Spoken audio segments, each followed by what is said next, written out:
this is an iHeart podcast. Guaranteed human. Introducing the all-new Mazda CX-5, featuring more connection. Hey Google, where's the nearest Pilates class? Safety that has your back. More discovery on the scenic routes. More passion in the details. And more control in changing weather. The all-new Mazda CX-5. More to move every side of you. See it in 5 films at MazdaUSA.com/5sides. Google is a trademark of Google LLC. Sequences shortened and simulated. The springtime thaw is finally here. Flowers are blooming. Days are longer. We're saying yes to more plans and finally getting outside. Running, walking, just moving again. It's the perfect time to upgrade your everyday go-tos with Bombas. Take Bombas sports socks. They're super comfortable and designed with sport-specific tech for running, cycling, yoga, hiking, you name it. I use them to run in, and I can tell you they work beautifully. So head over to Bombas.com and use code SYSK for 20% off your first purchase. That's BOMBAS.com, code SYSK at checkout. This delightful program is brought to you by Squarespace. Beautiful websites for beautiful beverages like KombuchaDog.com. I guess kombucha means black mushroom tea, but it's much more fun to say kombucha. Like chicken chimichanga. I never really wanted chimichanga. I just like to ask, how's the chicken chimichanga? There are 2 takeaways from what Alec Baldwin just said. 1, this show is brought to you by Squarespace. And 2, Alec Baldwin called our show delightful. Welcome to Stuff You Should Know from HowStuffWorks.com.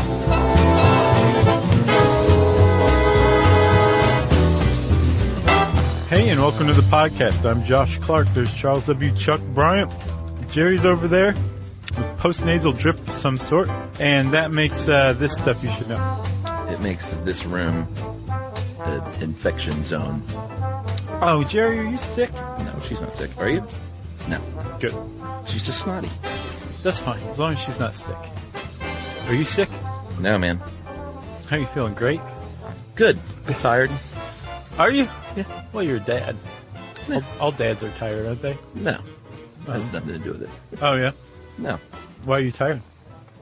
Just, didn't get enough sleep last night. Okay. But not because dad stuff. Okay.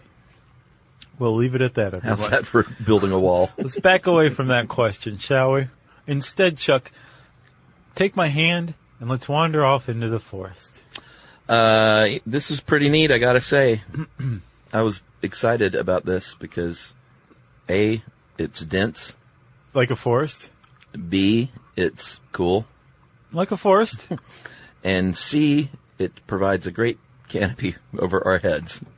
It does. A canopy of knowledge. Yeah, I reverse engineered that last one. Oh, you did? Yeah. I was like, man, he is on a roll today. We're gonna get some stuff wrong on this one. I don't know if that's correct. I feel like anytime we tackle something that's in any industry like this, the people in that industry are gonna have way better current information than we will. So I think it's funny because I picked up on the same thing, not just with the industry, but also with the battle over forestry rights. This is a minefield, my friend. It really is us. because this article was written a number of years back and is very friendly to the forestry industry. Yeah. It's not like extraordinarily conservation minded, as far as I'm concerned. Yeah. Well, I don't think it had a slant. Drop a bombshell? No, I don't think it had a slant. I saw it as pretty neutral. I don't know, man. But here's how confused I was, and we'll get to this later, but these initiatives and certification programs that we'll get to later, I didn't know, which one I should like and not like at the end. I can tell you. Well, save it. Okay, all right. Because I need somebody to tell me what to like and not like. I can tell you. Just save it. All right, I'm saving it. All right. Well, let's talk about forests in general, Chuck. Yes. Well, let's talk about our country a little bit. The United States. Well, even more. Let's talk about our continent. Okay, North America. That's right. When settlers came over here, there was a lot of trees. There were a lot of trees. Do you remember in our pigeon episode, the idea that there were so many, passenger pigeons that died off, that were just driven to extinction because of humans? Yeah. I'm pretty sure it was I passenger can't remember. pigeons. I got either- confused in the episode about which pigeons Well, it was a were very which. confusing thing. Yeah. And they think that ultimately the pigeons had been managed by Native Americans who were wiped out by disease, so that when the first Europeans really came along, they saw tons of pigeons, places overrun with pigeons because there was no one there to hunt anymore, right? Yeah. Same thing with the forest. They think there was so much forest cover that it was because the Native Americans who had managed the forest before Right. had all died off, Right. or largely died off, and then what we thought was just this crazy stretch of forest that had always been there was actually fairly new. Ah. But it's probably not the case. Well, at any rate, way back in the 1600s, about 40% of land north of Mexico was trees. Yeah. Not too bad. No, that's a lot of trees. And trees are great because they give us wood. I mean, they led to, pre-metal, it was all about wood. Yeah. Ships, buildings, houses, wagons. William Harris, who wrote this article, he makes the very smart point that we came and cut down trees and basically built a new nation. Yeah. Certainly a new economy. Several new wood. nations out of wood, definitely. For sure. Like literally out of wood. If you're talking the world and planet Earth, about 30% is forest land, and Russia and Brazil lead the way because they have huge tracts of land. Yeah. But as a continent, actually, Europe is the most. They have the most forest of any The continent. most dense, I believe that. They have 1,001 million, which is a little over a billion hectares. Hectares, 0.4 acres, right? Sure. And the total number of acreage, if you're in the U.S., of forest land throughout the world, 1.58 billion acres of forests. Is that the most broad definition of a forest? That includes everything. And that's in the U.S.? No, that's the world. 1.58 billion Oh, acres okay. in the world. Gotcha. Yeah. Because in the U.S., if you talk to a forester, they will say everyone thinks that you see a bunch of trees and that's a forest. But they would narrow down that definition to at least 1 acre Right. of land, which has at least 10% tree cover.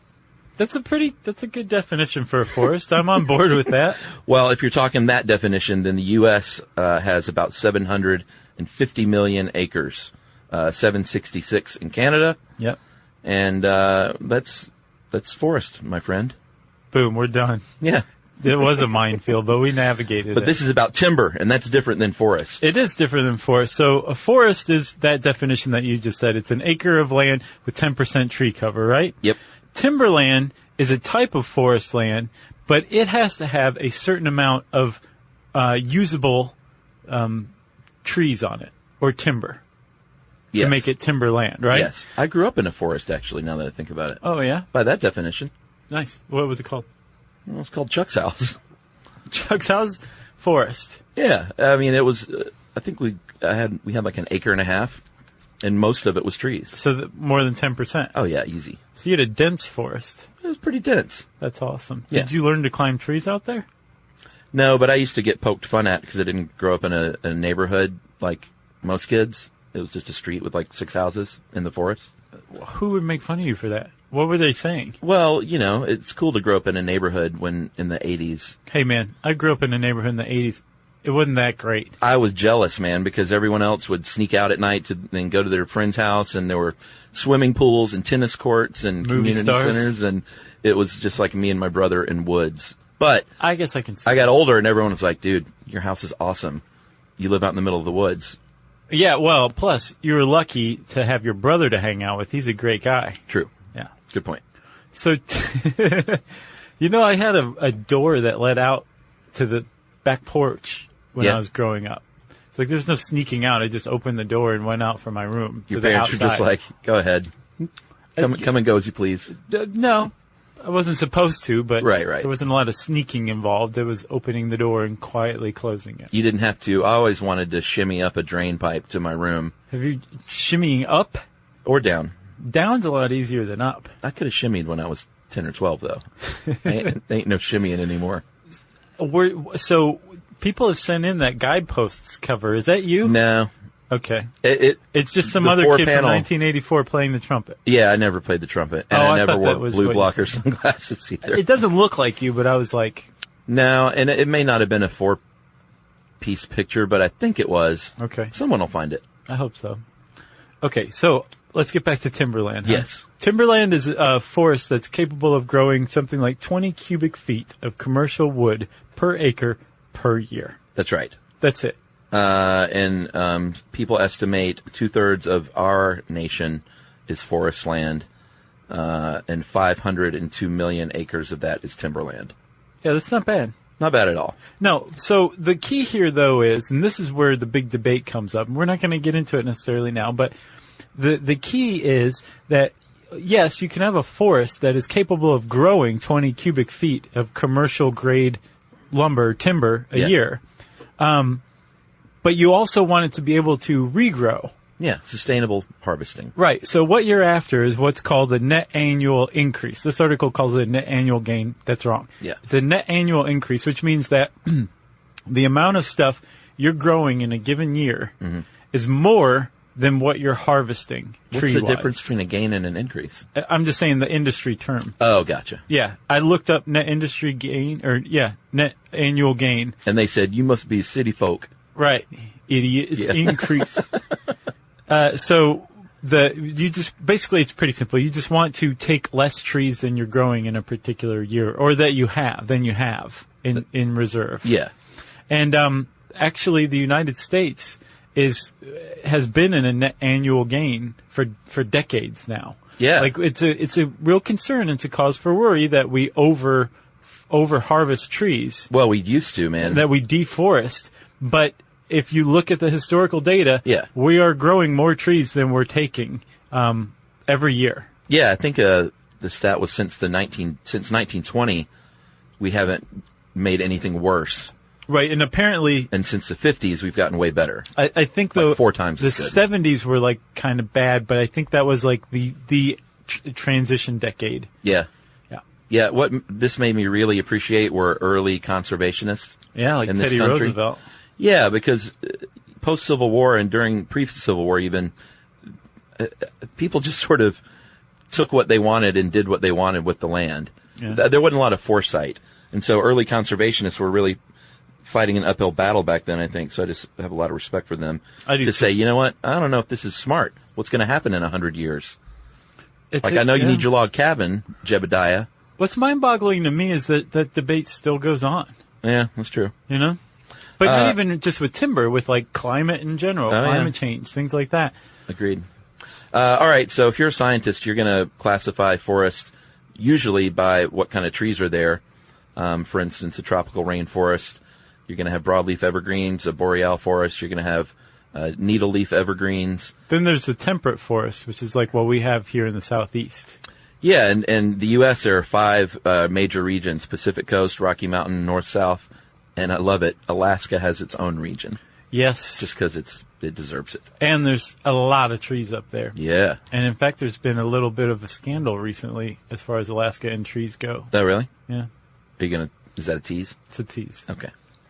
But we're going to consider a couple of regions here, and we're going to mainly be talking about the United States because that's where we live.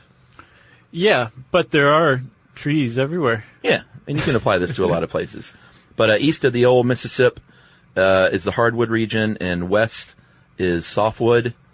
And if you're talking hardwood, gums, maples, oaks, walnut, very hardwood, walnut. Mahogany. Then, is mahogany in there? Actually, now I think about it, I think mahogany is a tropical rainforest tree. Is it? Yeah, I'm an idiot. All right. No, you're not. That's what I get for coming up with something on my own. Softwoods, you're talking pine, spruce, hemlock, Douglas fir, redwoods. Those are softwoods. Sure. And we're just getting started. There's a lot of information coming your way. Should we take a break here? Should we? I don't know. It sounded like you were working up toward that. That was a breaky setup, wasn't it? Yeah. All right, let's take a break. We'll come back and we'll talk about why wood is good.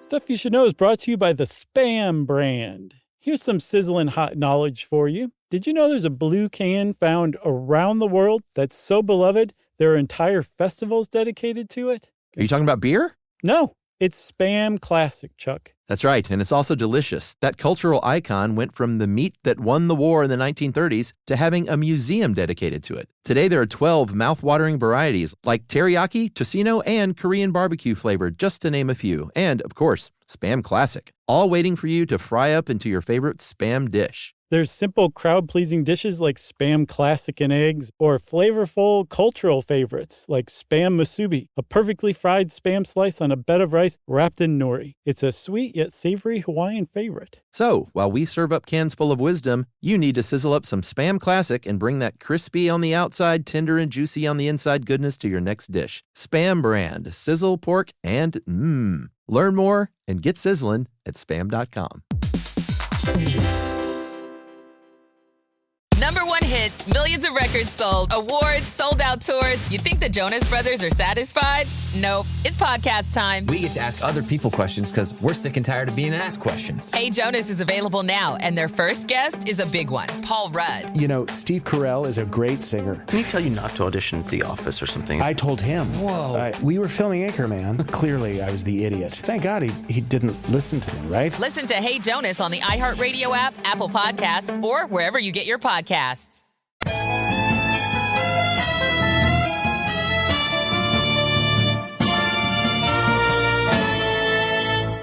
All right, wood is good because you can use it for lots of stuff, which we'll talk about. And I didn't realize this, that we've been using it for a very long time. Yeah. At least 1.5 million years, right? Starting with fire and like clubs and... Yeah. Did you realize that we'd harnessed fire that many years ago? I don't know if I ever really thought about it. That is a long time for people to Yeah. be building fires, 1.5 million years ago. Yeah. That completely reshaped my ideas of hominids from 1.5 million years ago. What'd you think about them before? Not that they could create fire. They were a bunch of cold dopes. A little bit. Maybe that they just kind of made do with what came their way rather than actually making fire, you know? Yeah. We should do a podcast on the origins of fire. We did do one on fire. Yeah, but I don't think we covered like the first fires, did we? Or did we? Probably not. Yeah. I think I've since seen Quest for Fire, which we've talked about. Oh, yeah. Good movie. I kind of want to talk about my favorite part, but this is a family podcast, so I won't. Yeah, it's pretty brutal in a lot of ways, isn't it? Yeah. All right, so why is wood good? Like I said, you can make stuff out of it. Another big thing is carbon sequestration, which is why you hear a lot of people battling clear-cutting forests because carbon sequestration is great. It traps carbon, so the buildup of CO2 is reduced.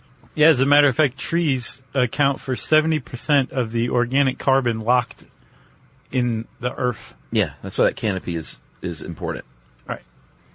They also provide habitats for all our animals and birds and insects and all the plants and good things that we love. And the hydrologic cycle. So a forest will help soak up rainfall and filter the water as it becomes groundwater. All very important stuff. Yeah, if you like drinking water, you can thank trees for helping keep the soil in tip-top shape to filter out all that nasty stuff. Yeah. So, yes, forests are extraordinarily important, right? Wood is good.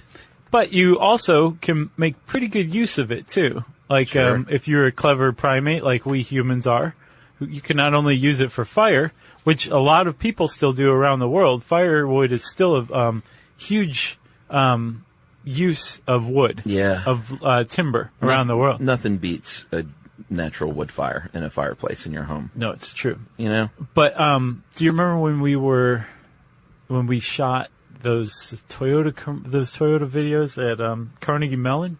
Oh, yeah. And one of the innovation things was like a filter, like an easy, cheap, portable filter for cooking fires. Yeah. Indoor cooking fires. I remember that. Because that was a big problem. People were like using wood fires to cook with, but they were doing it indoors and like suffering all sorts of lung problems. Yeah, and that still happens in, non-industrialized nations. Yes. Is that what we call things? It says it's the primary fuel for cooking and heating in developing countries. Right. Non-industrialized, I think that's even better. All right, so here in the U.S., though, and in a lot of countries these days, only 7% of timber is used for, heating and cooking. Yeah, there's a big push against even that 7% too. Really? Yeah, it's just such a. I agree with you. I love That having a fire in the fire's fireplace. nice, but it's wasteful? Yes. Okay.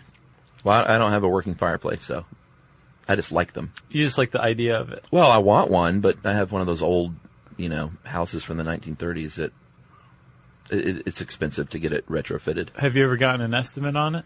Yeah, I need chimney work. I need a bigger firebox. They said something like $8 or $10 grand. The guy tried to talk me out of it. Yeah. The dude, I was like, you don't want to make money? Yeah. Like, I want a fire. And you're like, oh, I don't know, it's pretty expensive. No, I wouldn't. It's like, all right. It's wasteful. So 7% goes toward that. Lumber, which we'll get to in a minute, is about 53% in the U.S. of timber. Yeah, and most of that goes to new house construction, it turns out. Oh, really? Mm-hmm. That makes sense. Pulp and paper are 32%, and then composites like plywood and veneer are the other 7%. Right. Although I think we're missing 1 percentage point, aren't we? Or are we? Yeah. I wonder what that is. It's the mystery percent. The mystery percent. God knows what they're doing to that 1% of wood. All right, so I said the word lumber, and lumber isn't just cut wood. No, just like timberland isn't just forest. Yeah. No, forest isn't just timberland. Right. Lumber is actually a specific thing. It is wood that is squared or rectangular. So when you go to the hardware store and you see all the 2x4s and 2x6s and all that stuff, that is lumber because it is square. If you point to a round post, and go, give me 3 of the lumbers. They'll say, boy, where'd you come from? Yeah, you're wrong on a couple of points here. So that's called roundwood, actually. Yeah. That's not included in lumber. That's a little nitpicky if you're outside the industry, I think. I agree with you wholeheartedly. But if someone points that out, then, I don't know, punch them in the face with a 2x4. Right. That's not lumber, that's roundwood. Remember Hacksaw Jim Duggan? Didn't he attack people with a 2x4 in the WWF? I didn't watch a ton of wrestling. I'm pretty sure he had like a 2x4. That makes sense. It's violent. Construction, it's about a 50-50 split with lumber in the U.S. About half goes to construction, and about half goes to pallets, crates, and furniture. Yeah, dude. No, I didn't know it would be that high. I read an extraordinarily interesting article on the pallet trade.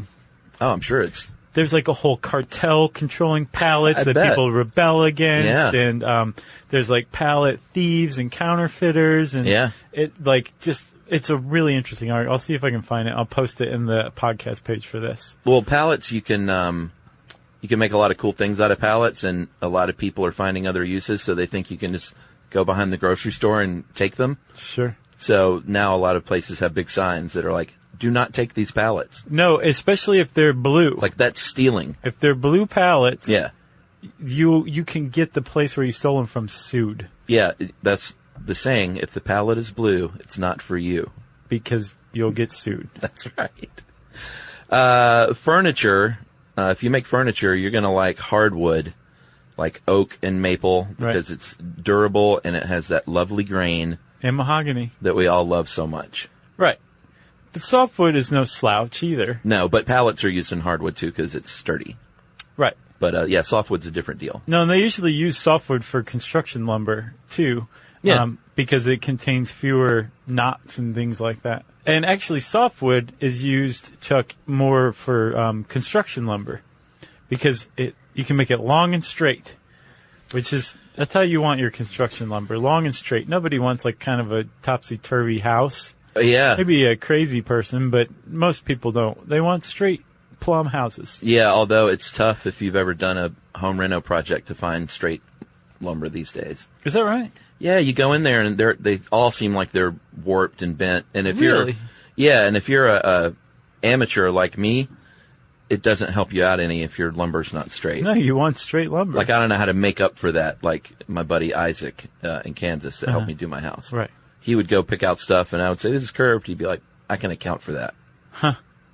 But I can't. He's got like a special organ in his brain. Yeah, it's called smarts. Construction, carpentry smarts. Okay, so that's lumber, right? Yeah. You can also make paper out of wood. Yeah. This might be the fact of the podcast. You ready for this? Yeah. Paper is made out of wood. Oh, I thought you had something else. No? You got me. Have we done one on paper before? Because this seemed awfully familiar. No, but I will say this touched off like 5 different topics that we should cover. Okay. Paper being one of them. All right. The origin of fire, paper. Yeah. What else? Deforestation. Okay. In earnest. Yeah. We're going to touch on it, and then there was a couple more, I think. Okay. Pornography. Just kidding. So let's talk about the cellular structure of wood, because it's very important. Well, especially when you're talking about paper. Yeah. Like, that was not just a non sequitur. It actually makes sense. Exactly. So, trees. Yeah. Like everything else are made of cells, correct? That's right. And when you take enough of these cells and stack them together, you can create something as strong and tall and rigid as a tree.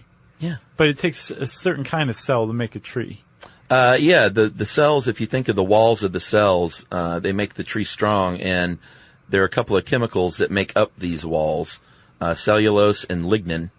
And cellulose is flexible and bendy, and lignin says, no, I'm your glue, cellulose. I'm going to keep you more rigid because I don't want you to bend. Right. So they work together. Yeah.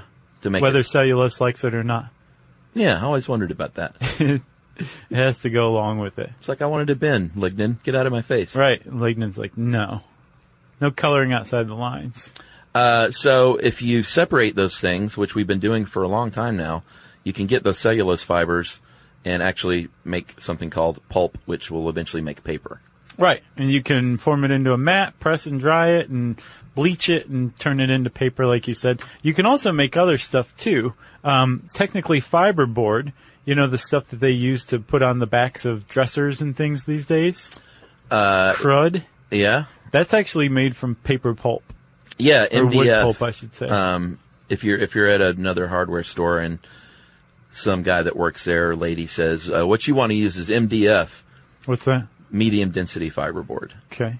And that way they won't think you're city folk. All right. You can just say, yeah, MDF. Sure. Totally. And then they'll know you're city folk. I'll be like, give me 3 of those MDFs. And then you have hardboard, and that's even stronger than fiberboard.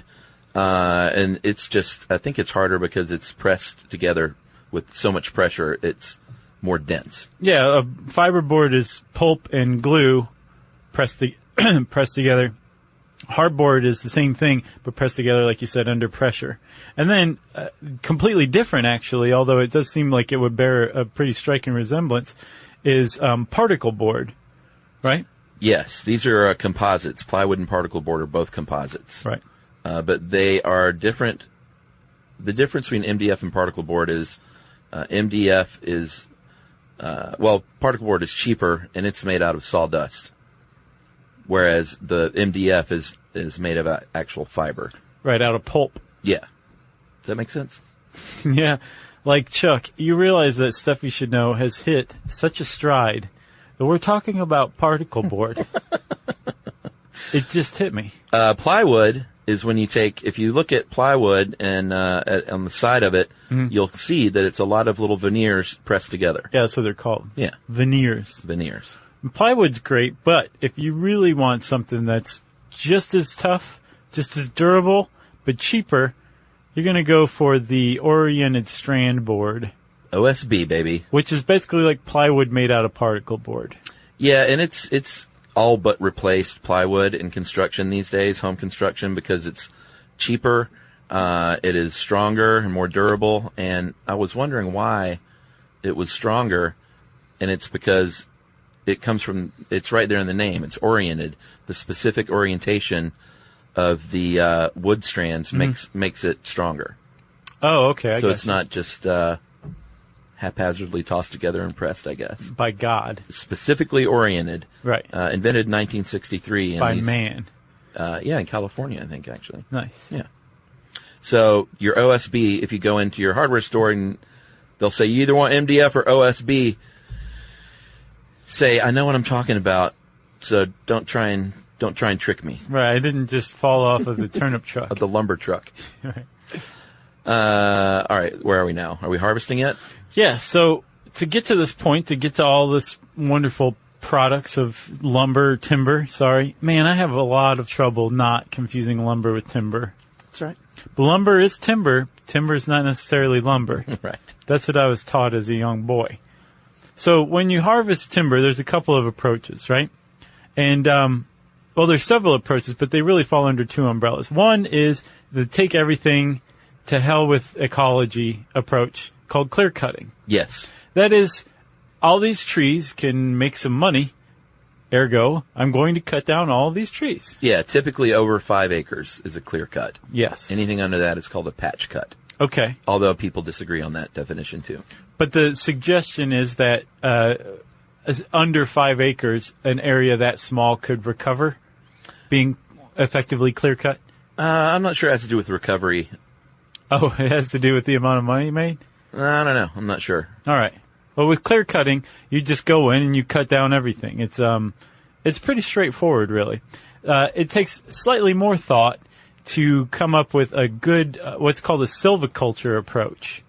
Silviculture takes into account the idea that you want that area that you cut down to grow back, to renew, so that, again, you hit that net annual increase rather than decrease. Right. To where the amount of trees you have in stock or growing in a particular year is actually more than the amount of trees you harvest that same year. Right. To do that, you have to be selective. You have to be smart in the number, amount, and type of trees you cut down during any given tree cut. Yeah, with clear cutting, when you hear that, you would just think, like, why would anyone argue that that's a good idea? Yeah. But people do. It's very controversial. If you're in the timber industry, yeah. Forestry industry, you can say, you will think in good confidence that you can say that clear cutting is fine if you do it the right way. I don't get that. Yeah, they said that there are 7 conditions, that if you meet them, then it's actually better. That sounds like propaganda. Do you want me to read the 7 conditions? Yes, I do, because I'm interested. When regenerating tree species that need full sunlight to stimulate seed sprouting and seedling growth, when dealing with sparse or exposed shallow-rooted trees that are in danger of being damaged by wind, when trying to produce an even-aged stand, and a stand, I found, is a group of trees that are the same species, age, and condition that you can manage as a unit. That's a stand of trees. Okay.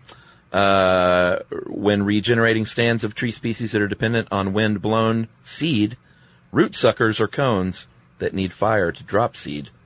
When faced with salvaging over mature stands or stands killed by insects, disease, or fire. When converting to another tree species by planting or seeding. And finally, to provide habitat for wildlife species that require edge, new ground, and high-density, even-age stands.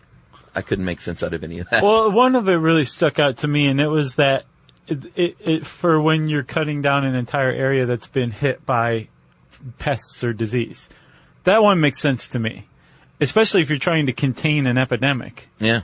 Sure, clear cut. That makes sense. Everything else, I mean, there's some logic to it. At least it's not just total madness. Yeah, opponents to clear cutting will say it increases soil erosion, water degradation, increases silt in streams and rivers. Aesthetics is the main reason that most people are opposed to it. Oh, yeah. Or that many people are. Sure. Is that it just looks like a wasteland. Right. Well, the problem is also with clear cutting, it sets the stage for invasive species of, say, like fast-growing weeds to overcome seedlings. Yeah. And it keeps the forest from regenerating. Yeah. So, therefore, clear cutting, most people, I guess, except for the people who came up with those 7 conditions, tend to believe that it's an unsustainable method of harvesting timber. Right. A more sustainable method is shelter wood cutting. That's a type of silviculture. Yeah, and that's when they use partial cuttings over time. We're talking over 10 or 20 years, only 2 to 4 harvests, where things can naturally regenerate during that time frame. Right. That sounds like a good idea. It is. There's also seed tree harvesting, and then selection harvesting, which is where you basically go in and say this tree, that tree, that tree. Yeah, that are more marketable. But opponents or proponents of clear cutting say that's worse. I don't know why though. I can see. I can see what they're saying. I mean, like, think about it. Like, you're maybe like artificially taking all the good selecting. Yeah. And you're disrupting the balance or the ecology of the forest by saying, just these great oaks. Leave all these other crummy elms. Yeah. But the thing is you're also affecting the ecology by cutting down everything. Yeah. The ecosystem. I would like to hear from someone that really knows their stuff, that is a proponent of clear cutting, to explain it better to me. Yeah. Than the internet did. Please do. All right. So when you do use any kind of silvicultural technique, and you're not just clear cutting, you have to go through the forest and figure out what trees you're going to take. A lot of times, and even with clear cutting, they will leave trees that are, say, 6 inches in diameter or less in size. They're too young. It's like how you leave fawns when you're deer hunting. Yeah. It's the exact same thing. I love the name of that process when determining and surveying the land to work it all out. It's called cruising. It is. I'm going to go cruise the forest. Right. Everybody, drives around the forest with the pack of cigarettes rolled up in their shirt sleeves. Next comes felling. And I got confused with tree felling on the correct way, so I put a little post on Facebook. And I had a guy named Gabriel Fribley who worked as a Forest Service fire and fuel management dude, and he said, I've cut hundreds, if not thousands, of trees. So you want to hear what he says? Yeah. Because we would screw it up, I guarantee it. Okay. Are you about to say that you know better than this guy? I don't know better than this guy, but this article was definitely wrong from everything I found. Yeah, that's exactly why I asked. He said terminology changes depending on where you are and who you're talking to. There are a number of different ways to do so, but the safest and most common is to cut a wedge out of a tree, measuring about a third of the diameter of the tree in the direction you want the tree to fall. Then that's where I would just stop. Yeah. My brain just shut down. Yeah. Then cutting this wedge will require 2 cuts, a flat cut and then a sloping cut that meets the flat cut and frees the wedge. The combination of these 2 cuts is commonly called the face cut. Okay. So then that is on the side of the tree in the direction it's going to fall. Correct. And it's like a triangle. Yes. With the bottom cut is 90 degrees. The top cut is 45 degrees. I think so. Okay. The wedge acts as a hinge, so the tree falls in a safe, controlled manner. Then there's the third cut, most commonly called the back cut, which is a straight cut in the opposite side of the tree, about halfway through the diameter of the tree.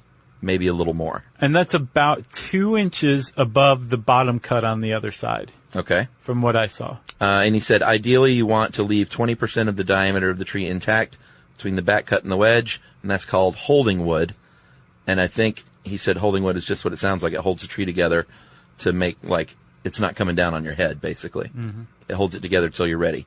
And he said if you've done these 2 correctly, 3 actually, you should be able to simply push the tree over with your hands. Wow. Or drive a wedge into the back to bring the tree down. I'll bet that's pretty awesome to push a huge tree down with your hands. And yell timber? Yeah. So thank you to Gabriel Fribley. Yeah, thanks, Gabriel. And for firefighting forest fires. Yeah, that's pretty neat.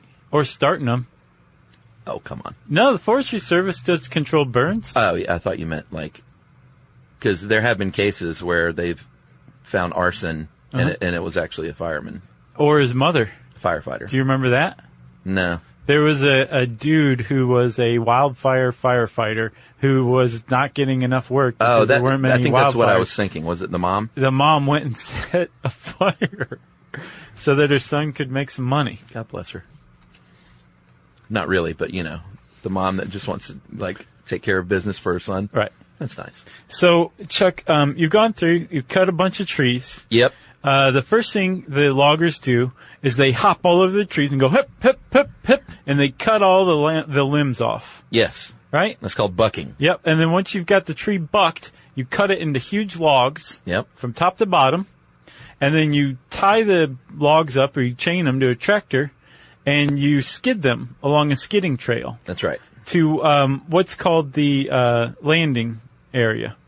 All right. And they pre-plan these skidding trails. Yeah, this is very important. It's not just willy-nilly, because they are trying to protect the forest at the same time. Yeah, because if you have a bunch of tractors driving out with lots and lots of heavy logs, heavy logs attached to them, you're going to compact the soil. Like this was a tree 10 minutes ago. Right. Now it's a log. Yes. Huge logs. And so, if you're going to compact some area of soil, you might as well just compact the same area of soil rather than a bunch of areas of soil so that the rest of the forest can stay healthy.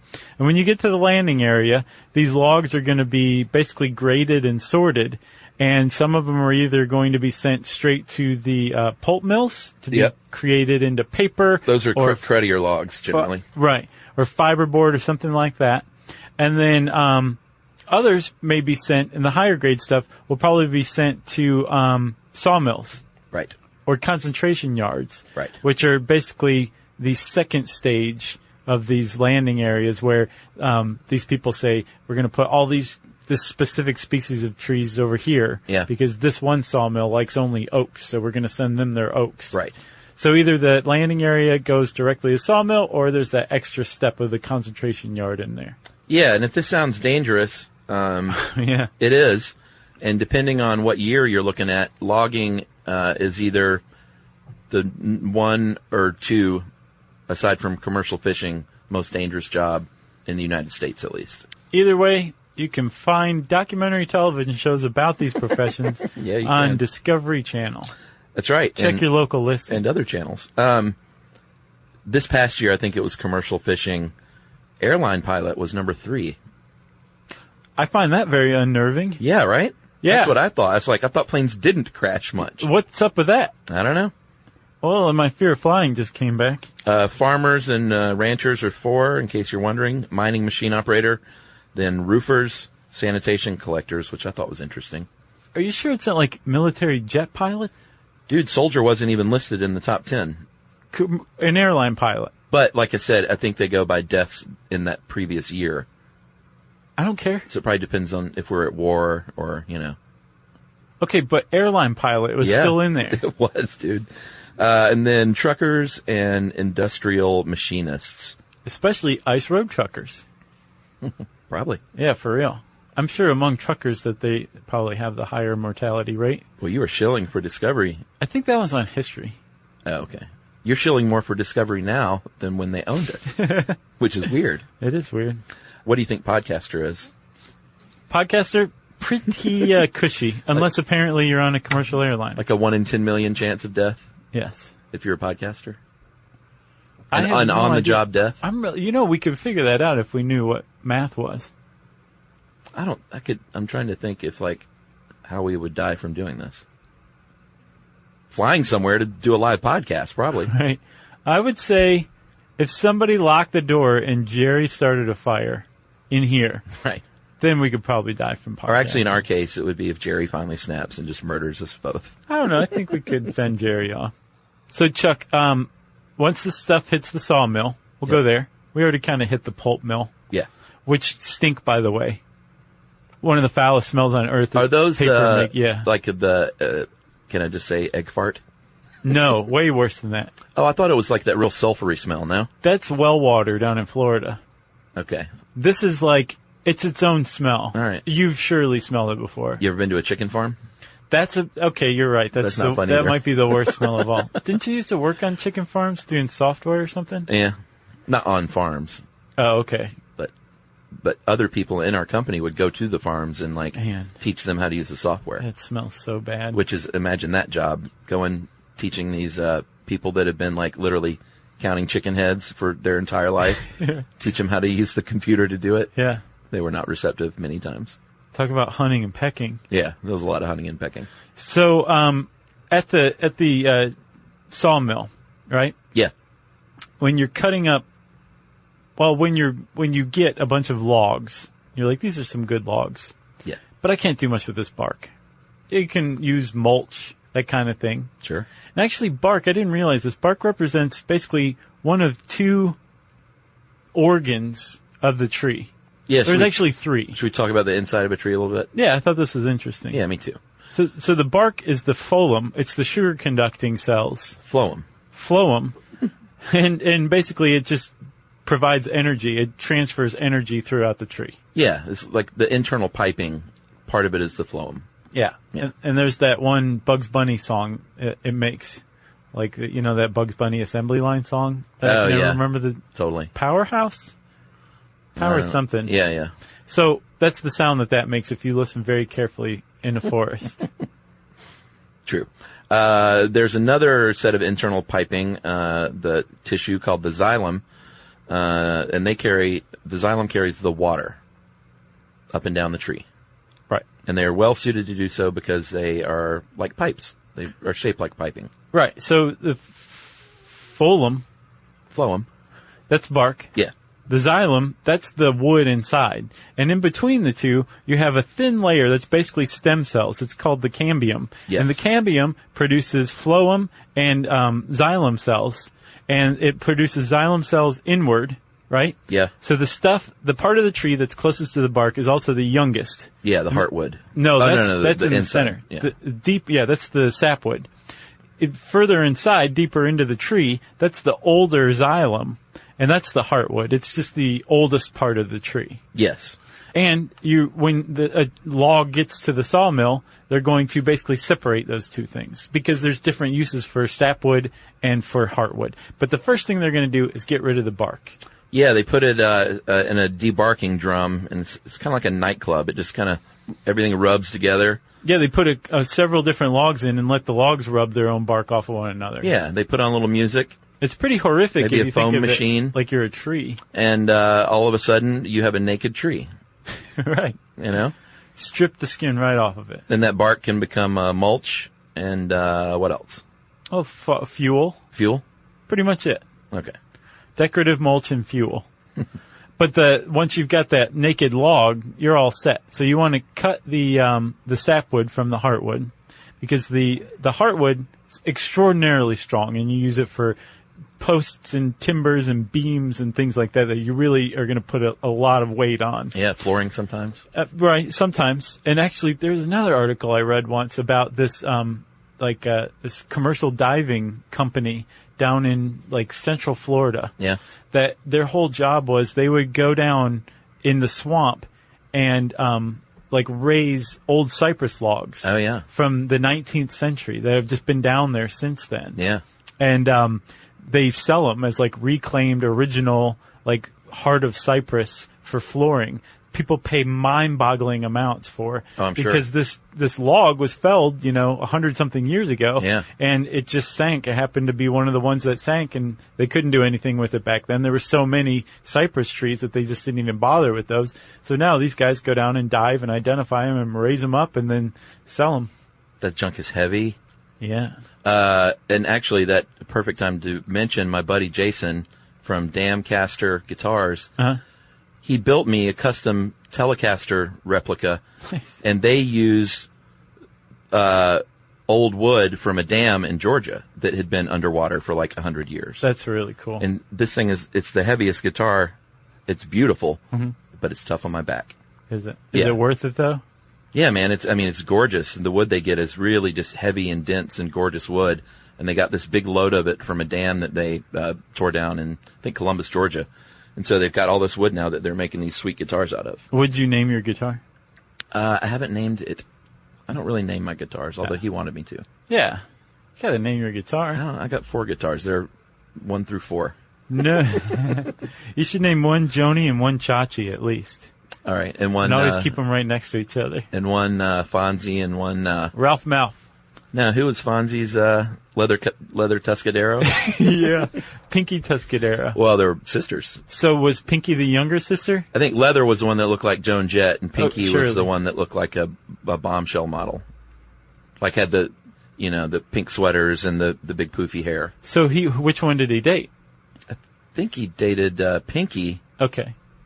Leather, she didn't need guys. She was a she rock was and roller. I think I remember who you're talking about. Yeah, she was. I don't remember Pinky Tuscadero. I definitely remember Leather Tuscadero. Yeah. Man, whoever wrote that show was a genius. Right? Yeah.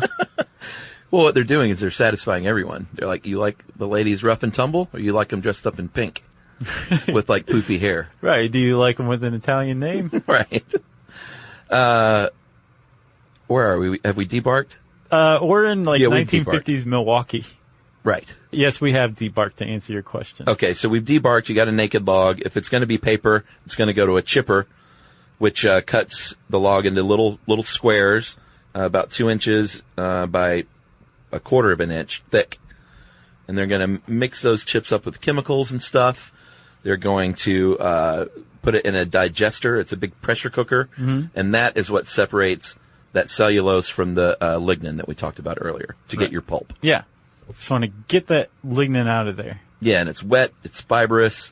They bleach it to the proper shade, mix it with water again, form it into big mats, and then press them under these incredible rollers to press out all that water. Right.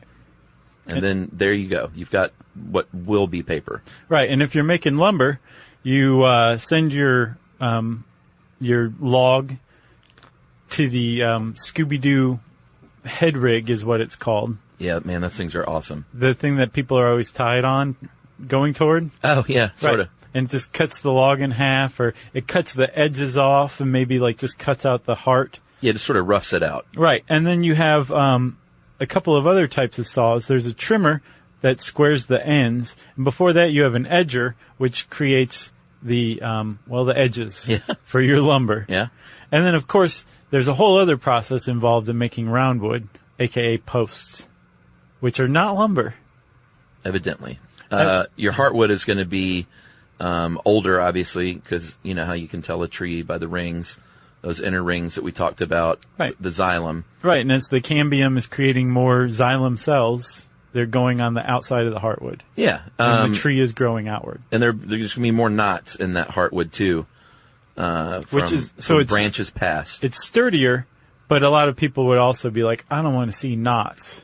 So they're not going to use it for things or like, I do want to see knots. Yeah. Depending on what you're doing. Sickos. Like a good knot in the right place. For instance, my guitar has a beautiful knot in the center of the back that's just gorgeous. Joni? No, that, I would call this one Pinky Tuscadero, I think. Okay, so that's Pinky Tuscadero. Or no, maybe Leather Tuscadero. Leather Tuscadero. Yeah. But I actually looked up knots. I was like, wait, what is a knot? Not even thinking. Well, of course, it's just a former branch. Oh, I didn't think about that either. Yeah, it's either a branch base or a branch bud that never happened. Huh. Do you know, not only did I not think that that's what a knot was, I didn't even think what a knot was. Yeah. All right, and the last part of that process is you got to dry the stuff out. So you stack it up, sort it out, and you dry it in a kiln. Correct? Yeah. All right. Just like you made something out of clay. Should we take a break? Yeah, let's take a break, man. And then we'll take it home.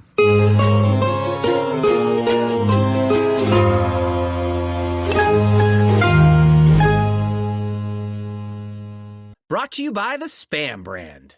Some foods or TV shows just instantly take you back to your childhood. Spam Classic is one of those foods. It's so 90s, but also so iconic that the sight of it sizzling just makes your mouth water.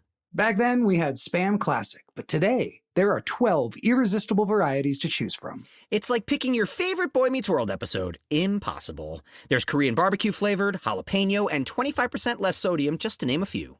Spam brand. Sizzle pork and Learn more and get sizzling at spam.com.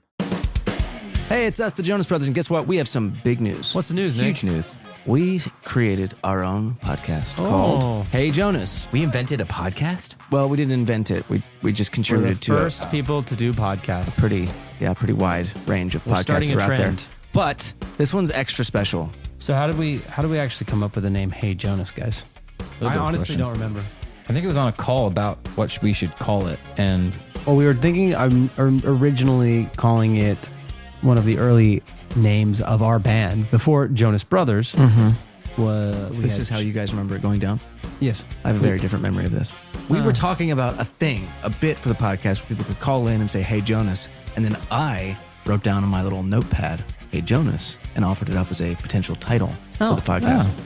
But thanks for remembering that, guys. Listen to Hey Jonas on the iHeartRadio app, Apple Podcasts, or wherever you get your podcasts. Just listen. We don't care where you hear it.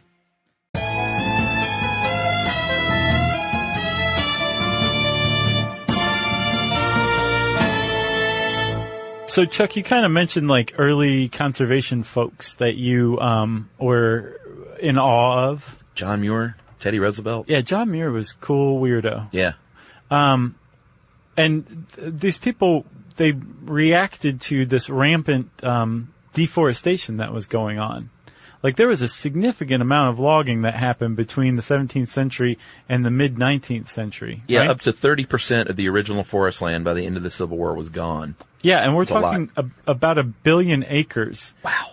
That was originally there. So 30% of that gone, right? Unbelievable. And there was what was called they were worried that there was going to be a, quote, national famine of wood. Yeah. And it wasn't just conservation at the time. Like, plastics had not been developed. Sure. Cheap, easy metal alloys weren't developed until, say, the mid 20th century, right? Yeah. So we used wood. Yeah, we really used wood a lot. Yeah. And also for fuel, for cooking, for heating, all that stuff. Sure. We needed wood. So it was going to be a big deal if we ran out of wood. And as a result, a lot of people got behind these conservation efforts, and especially the government here in the United States. Yeah. All government levels own forest land. But for the most part, the federal government owns the most. Yes. And they don't just protect it and say, this is off limits. They say, you guys can come and pay for the right to cut down some trees from here, but you're going to follow our rules. Yeah, 323 million acres of federally owned land in this country is public forest land. Yeah. So either like national forest or, I guess, to be used by the logging industry if you meet the right conditions, I guess. Yeah, but I think even national forests fall under that umbrella as well. Yeah, I didn't mean that they were not the same. What does happen sometimes is, say, an animal that calls forest land or timberland its home will be placed on the endangered list, and as a result of that, the forest industry will just completely shift. And that was the case with the Mexican spotted owl in the 90s. Yeah, what happened to that guy? So the Mexican spotted owl was on its way to becoming extinct. Yeah. And it made its home in the western softwood temperate forests, Yeah. right? And the U.S. government decided that this was enough of a problem that they put it on the endangered species list and protected it. And that meant that its habitat was protected, which meant that all of this public land that all these logging companies used to go and log on, Yeah. they couldn't log there anymore. A lot of They did not like that decision. No, they didn't. It was enormous. Yeah. And you know that a federal agency is doing its job when it's being sued by conservationists and logging companies, right? Yeah. At the same time over the same thing. Sure. Or else they're not doing their job at all. Right. Depending on how you look at it. But eventually, the Mexican spotted owl was protected, and its habitat was protected. And so the forestry, the timber industry, shifted eastward. Yeah. And so there was a shift not just in direction on the continent, but also in where they were taking timber from. Right. So now more timber is taken from privately held lands in the east than public held lands in the west because of this one type of owl. Right. Completely changed the complexion of the timber industry in the United Wow. States. But the timber industry is doing just fine. Yeah. You know, and it's a real testimony that it both. can adapt. Yeah. You know, You ever see- the Mexican spotted owl can adapt, but the timber industry can apparently. You ever see owls in Atlanta? Yeah, I have before. Boy, they're amazing. I love owls. Gorgeous. And that wingspan, it's remarkable when Yeah. you see one fly. Yes. It's like, whoa, that's bigger than most birds. Yeah. Have you ever had one perch outside of your window while you're trying to sleep? Yeah, well, we have one that lives behind our house. Does it keep you up? No, we've seen it a couple of times and we hear it a lot, Mhm. which I love. It doesn't wake me up or anything. Oh, we had one that was keeping us awake. Really? You shoot it? No. No? I just went out and shined a flashlight in its general direction. Yeah. And it piped down. Never heard from it again. Oh, wow. So he got the message. Gotcha. And we were owlless after that. He's like that guy with the flashlight. He's bad news. I'm getting out of here. He means business. All right. So the federal government owns a lot of land, which is managed by some different bodies. But it's, they try and do their best job with things like the Healthy Forest Restoration Act, signed in 2003 by G.W. Bush. Right. To help protect forest land. So, Chuck, it's about here, though, that, this is when I was I feel like we're really wading into unexplained territory. A dark forest? Yeah, there's a lot of, I suspect a lot of greenwashing going on. And so I started poking around. Yeah. And I found that the Sustainable Forestry Initiative is very frequently accused of greenwashing. The SFI. Yeah, so you know how like fair trade, like you'll look for a fair trade label and you'll be like, I'm going to pay a little more for this because I believe that the people who made it were paid a better wage than, this competitor that wasn't fair trade. That's what the Sustainable Forestry Initiative seal of approval was meant for. Okay. That you could look for it on like a ream of paper or something and say, oh, well, this thing was, this paper was harvested using, say, shelter cutting techniques or some sort of silvicultural techniques that promote sustainable forestry. Okay. The thing is there's some other groups, say like Forest Ethics is a nonprofit kind of watchdog group that has come out and really aggressively said that the Sustainable Forestry Initiative is basically just a greenwashing front operation that's funded by paper companies. It was International Paper? International Paper, there were a couple of others that, I think Weyerhaeuser was one maybe, that fund this approval company or organization. So is it BS? From what I can tell. Really? It looks that way. It's very disconcerting. Fortunately, there are some that do appear to be utterly legitimate. And the chief among them is the Forest Stewardship Council. Okay. They do the same thing, but they're the real deal. So this article you sent me, there are a lot of major brands dumping the SFI. I saw that and I was like, well, that's terrible. But they're moving to the better standard. Is that correct? That's the impression I have. Okay. That makes sense now. Yeah, rather than bearing the SFI seal of approval, or buying paper that bears that seal of approval, because it's not even necessarily the paper companies that are doing this, because they're the ones funding the SFI. Right. It's like Office Depot is no longer buying SFI sourced paper. Okay. I'm guessing they're probably going with the FSC, the Forest Stewardship Council. So Hewlett-Packard, AT&T, Pitney Bowes, Allstate. They buy a lot of paper. Shouting them out. Right.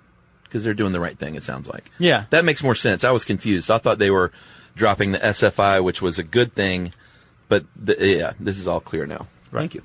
Hey, don't thank me. Thank Forest Ethics, who apparently routinely get cease and desist letters from paper companies and the forest, or the I'm sure. Sustainable Forestry Initiative. And then, Chuck, the Forest Service itself is often criticized for being in bed with the timber industry. I'm sure. That Alaska thing I was teasing earlier. Yeah. What is it? There is something called the Big Thorn Timber Sale. 6,000 acres, 6,200 acres of 700-year-old forest in the Tongass in southern Alaska, up for sale for clear cutting. Wow. Clear cutting. And the problem is That's like an old growth forest. Yes, it is. That's exactly right. The problem is not just that people are worried that the forest won't recover, but that this forest is also used by other industries like fishing industry, right? Tourism industry. Yeah. These people are like, we're using this acreage, can't just come in and cut it down. Right. Here's a couple of lawsuits to stop that sale, and I guess a federal judge in 2015, I think March, ruled, nope, go ahead.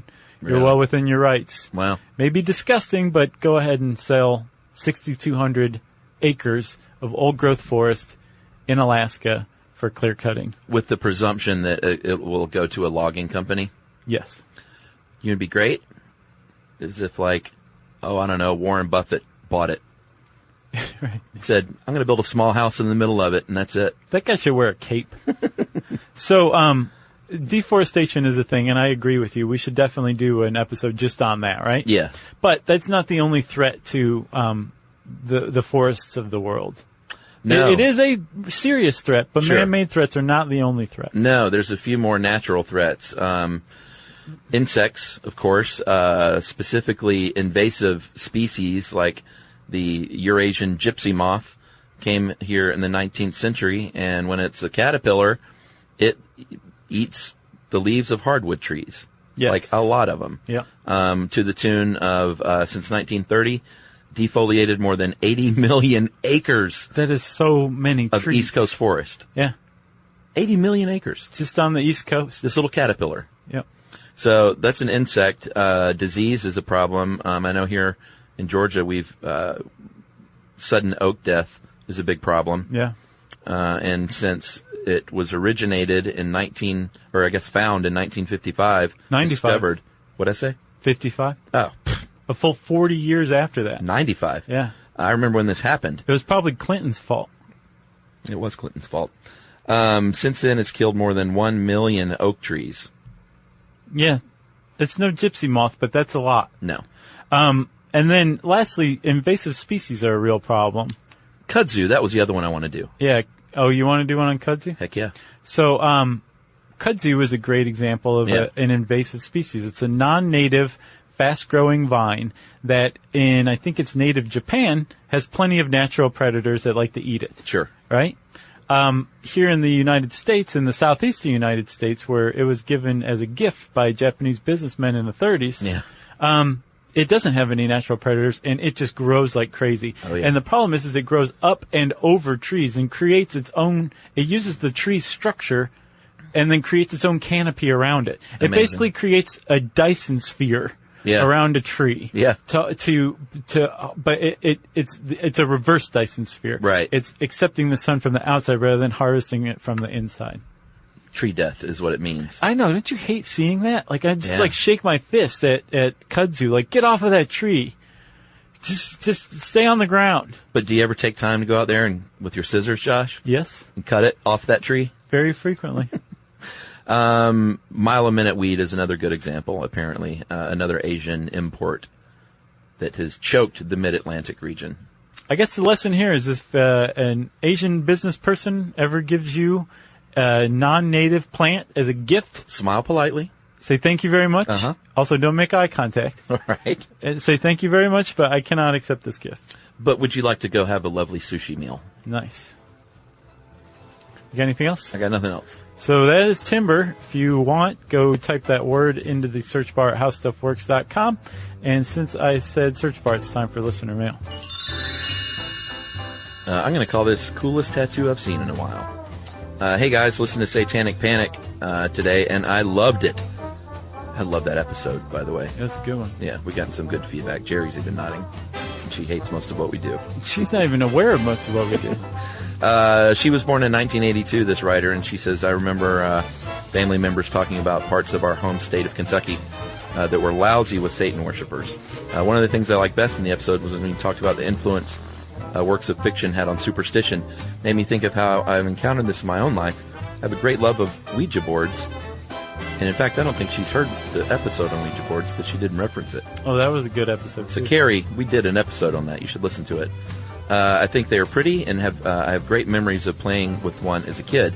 I have quite a few at home, including I have quite a few Ouija board items, including a tattoo on my chest. And she attached a photo. She's got like the upper lettering of the Ouija board, like right across, like under her neckline at the top of her chest. On her sternum.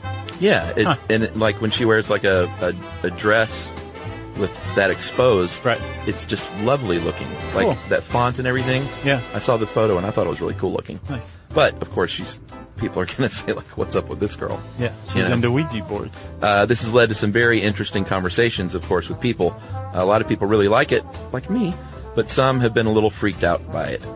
Thanks to movies like The Exorcist and more recently Ouija, the Ouija board has been given a lot more power, and I feel that it really deserves. I've had my tattoo for over a year and have not noticed any paranormal activity surrounding me, and I've not been possessed, and I have not had a demon use my chest as a doorway to our world. Yeah. So I think I will be okay. We'll see. Keep up the great work. That is from Carrie, parentheses, like the movie. A lot of horror movie references in that. Yeah, I thought it was a very cool tattoo. Nice, man. Carrie, right? That's right. Okay, thanks a lot, Carrie, for writing in. And if you want to write to us, you can join us on Facebook.com/StuffYouShouldKnow. You can tweet to us at SYSK Podcast. You can send us an email to StuffPodcast@HowStuffWorks.com. And as always, join us at our home on the web, StuffYouShouldKnow.com.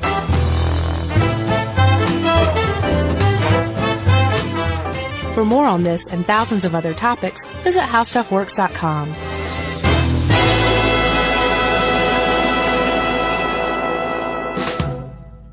Brought to you by the Spam brand. Some foods or TV shows just instantly take you back to your childhood. Spam Classic is one of those foods. It's so 90s, but also so iconic that the sight of it sizzling just makes your mouth water.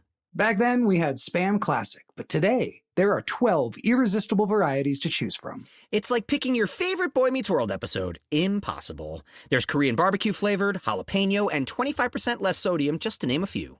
Spam brand. Sizzle pork and Learn more and get sizzling at Spam.com. Number one hits, millions of records sold, awards, sold out tours. You think the Jonas Brothers are satisfied? Nope. It's podcast time. We get to ask other people questions because we're sick and tired of being asked questions. Hey Jonas is available now, and their first guest is a big one, Paul Rudd. You know, Steve Carell is a great singer. Can he tell you not to audition at The Office or something? I told him. Whoa. We were filming Anchorman. Clearly, I was the idiot. Thank God he didn't listen to me, right? Listen to Hey Jonas on the iHeartRadio app, Apple Podcasts, or wherever you get your podcasts. This is an iHeart podcast. Guaranteed Human.